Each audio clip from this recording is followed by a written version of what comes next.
Let's move on to segment 3. Barry Trammell of the Oklahoman. I'm joined by Rob Aller of the Columbus Dispatch. And Rob, let's go to our Say What segment. And NBA player movement has dominated the first week or two of July. Free agency, trade demands. We've got all kinds of superstars who have traded teams. Kyrie Irving, Kevin Durant going to Brooklyn. Leonard and Paul George leaving Oklahoma City to join Leonard in Los Angeles. Is this Anthony Davis already in LA as a Laker this summer? Is this a good thing for the NBA, this constant player movement, not just in free agency, but guys under contract wanting to be traded to join other superstars? Well, I would have said 20 years ago, no way. But I think, not to bang the millennial movement too much, I think that's how things go now.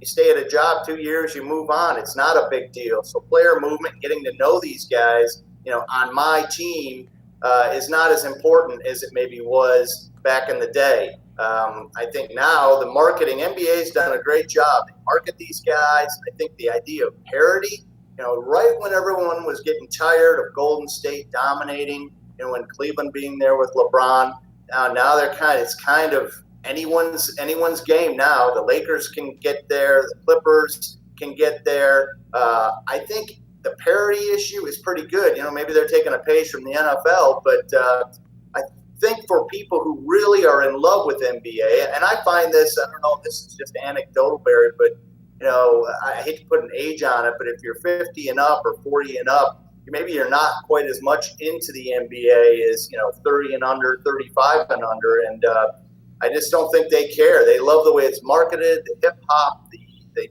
celebrity is king, and the NBA does a good job with that. So I think the transition here is it's not about teams as much as individuals. Let's say you follow LeBron. You don't care if he's a Cleveland Cavalier or a Los Angeles Laker or Miami Heat. You love LeBron. That's kind of unique to the NBA, and they've got to figure it out.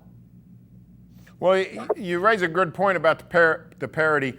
This constant player movement doesn't strike us as being great, but you can't argue with the results. More teams than ever appear to be in contention for the title this coming season. And if you look at the recent champions, 3 of the last 5 champions have won the franchise's first NBA title in at least 40 years. The Cavs in 16 never had won it. Toronto this season never had won it. Golden State, a dynasty, but Golden State winning in 15, they hadn't won in 40 years. So the results are showing that this is creating some parity and evening out the competitive balance.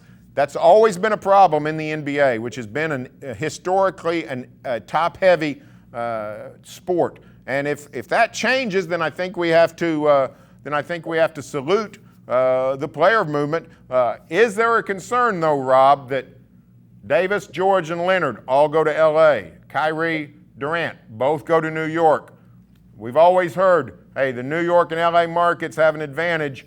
Now these guys are drifting not just to the Knicks and the Lakers, they're drifting to the secondary, the Nets and the Clippers, who have been punchlines all these years. Is that a concern that those metropolises are getting the great players right now? Well, sports isn't fair. It's like life. It's not fair. I think it's a concern if you're in Oklahoma City, if you're in Cleveland, which, lost their superstars. I mean, Oklahoma City can't be happy about the player movement because it's detrimental to them, with Westbrook possibly, on the trade block also. But, I think they're going to the mass appeal. Lakers, still a lot of Lakers fans out there who still remember Magic and Worthy and those guys and Kobe and New York is a little bit different, but I think it's the coasts win, and I don't know if that's good for the game overall. I don't have a feel totally for what fans think about it. Is it just such a marketing TV sport that it doesn't matter again where they are? But I'm writing that, just column the other day about how there just aren't a lot of destination spots anymore. Are you going to go to Detroit? Do you want to go to Detroit, Cleveland, Oklahoma City? No, these guys are going. It's not just about winning. It's about, lifestyle. And These things tend to cycle, but again, for the heartland and flyover country, as they say, probably not real good. Well, it is a concern, but again, looks like a great season in the NBA. Hey, thanks for joining us on the Writer's Block. We will be back next week.